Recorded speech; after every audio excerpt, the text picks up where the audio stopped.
I'm here at McLaren Technical Headquarters in Surrey to meet a man who's been a Formula One world champion with more than 250 F1 races to his name. He's also an accomplished triathlete and has his own charitable trust. Nowadays, Jenson races for McLaren Mercedes, and he's also one of the most popular figures in the world of motor racing. I'm here to find out what motivates this man and why he's such a staunch supporter of the armed forces.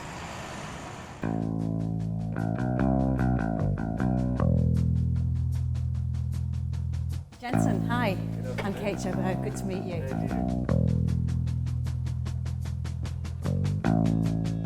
So this is one of Niki Lauda's cars from 1984, where he won the World Championship. So good memories. As you can see, it's a little bit different than the cars these days. It's a lot wider, big fat tyres as well. This one here was John Watson's from 1981, so this is the year after I was born. This car won the British Grand Prix. I've actually driven a few of these older cars as well. They're so different to what we drive. And the yellow one down there, or the orange, sorry, McLaren Orange, that was the car that Bruce McLaren actually got killed in, the sister car of what he got killed in at Goodwood. I drove this What's that like to drive? It's amazing. It's got so much power. It's obviously very different to what I'm used to, but so much power, big engine, and scary to drive. But why is it scary? Just because of the power? Yeah, and there's no safety around it at all. It might look like there is, but this is all fiberglass.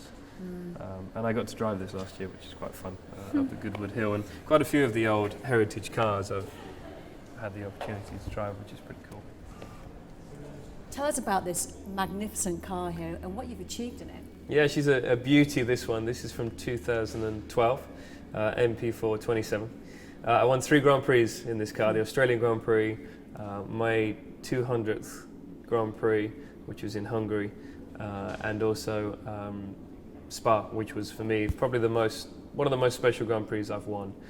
It's a beautiful circuit, a real fast-flowing circuit, and I was able to stand on top of this car after the race and give the crowd a big high five and what have you. So, yeah, it's so many fond memories from this car. I mean, pretty much every McLaren you drive, you have fond memories from, but especially this car.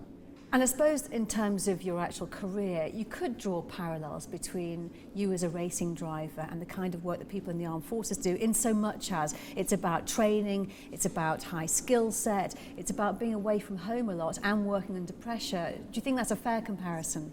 I think there are some similarities, but for me, the ones that are similar are the time away from home. Obviously, it's a very different situation when we're away from home. But the skill set, yes. You have to be at the top of your game all of the time. And that really goes probably for the people in the armed forces more than in Formula One. And I think how much of a team you need to be, how you have to work together. And every single individual within that team needs to do their job correctly, otherwise you don't succeed.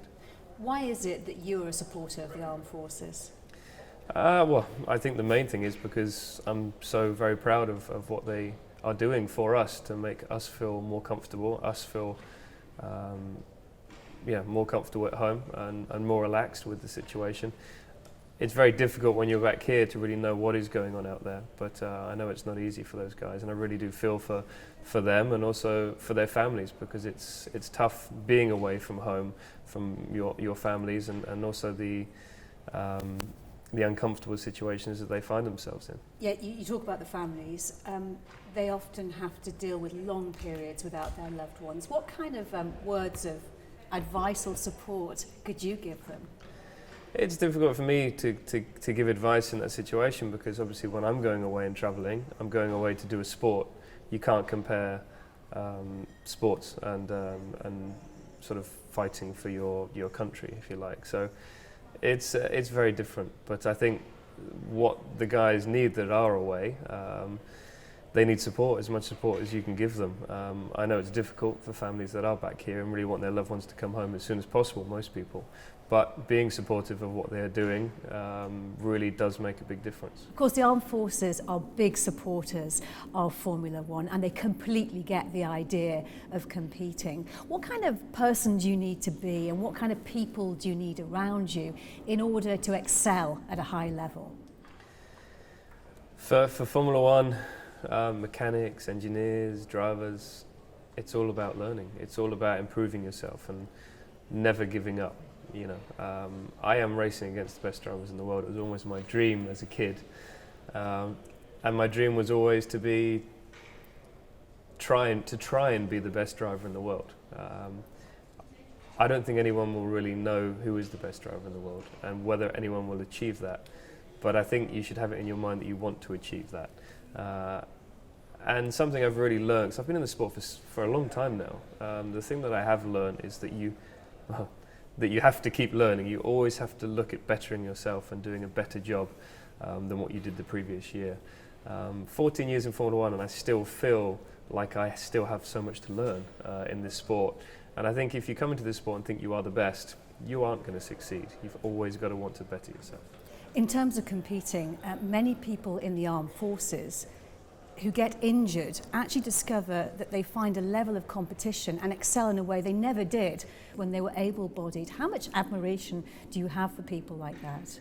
Well, I think because their mental strength. You know, you need a lot of mental strength to be in the armed forces, and I think that really does help when it comes to, for example, if they're going to look at doing a sport or a long-distance sport that is mind over fitness level, if you like. So. I think they're always going to do well when they come home, when they look at doing a sport event. But it's the fact, I suppose, that sometimes when people are injured, they do things they've never been able to do or even thought of doing beforehand. I mean, I'm sure there are quite a few guys that are going to be going to the Olympics in Rio, the Paralympics. So I'm really excited about that, and I think we're trying to get as many of the guys to take part in our triathlon as well that we do every year, which is for cancer research. So we're trying to get as many people from the armed forces involved in that so that they can train for Rio in triathlons and other sports, because they have the mindset to give everything and focus on the end goal. In terms of the mindset, how do you prepare yourself both physically and mentally before a race, and how do you come down afterwards? Well, the coming down bit afterwards is always difficult, because it's such a high over a race weekend. It's something that I've wanted to do since I was a little kid. So to be racing in Formula One and racing, as I said, with the best drivers in the world, it's my dream come true. And it still is after being in the sport for 14 years. So when in the evening, an hour and a half after the race, if you've had a great race, it's a real come down. Even if you've won the Grand Prix, you have this come down feeling, the adrenaline stopped. Before the race, though, it's every race we try and do the same thing. So the warm up, the training, the nutrition, everything is all planned out so that I can really just focus on the most important thing, which is engineering and driving the car. And if you don't mind, I've just got a few quick fire questions here to see what makes Jenson Button tick. Best F1 memory? Best F1 memory from my racing in Formula One would be winning the Suzuka Grand Prix in 2011. Favourite road to drive on? Favourite road to drive on? Perhaps in the UK. Yeah, in the UK, I don't drive in the UK, but probably Somerset, where I'm originally from. There's some beautiful roads down there. Favourite music track to drive to?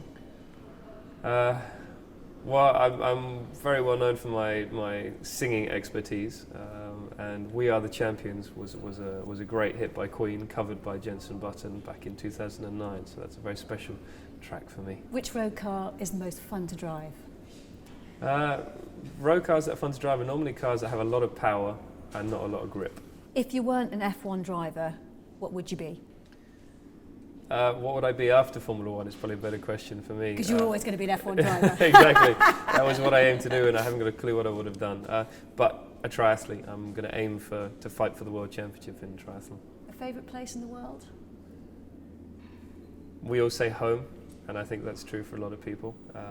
But I also love Hawaii. It's just so far away from the craziness of the crazy world that I live in. Favourite food before a race? Favourite food before a race, I normally go for fish and vegetables, which is basically my diet anyway. I don't eat many carbs. Your favourite non-F1 sporting hero? He was a hero for many years. He's not so much now. But I'm big into cycling. I've got a lot of cycling heroes. But triathlon... And an ex-cycling hero. Yeah, exactly. I think I know who you're talking about. But I think triathlon, there's a guy that's won it 6 times, the World Championship, and it would be him, which is Dave Scott. And your greatest inspiration? The same, Dave Scott. Finally, I noticed when I was coming down here that outside the headquarters there's a 15-mile-an-hour speed limit. Have you ever broken it? Of course not. I don't drive. I get driven to and from the airport most of the time because obviously I don't live here, I don't have a car here. Safest way. Exactly. Sometimes they let me borrow one of the McLaren 12Cs, the MP427s, which is pretty awesome, if I'm driving down to Somerset to see my friends. So. Jenson Button, thank you very much for your time. Thank you. Cheers, thanks.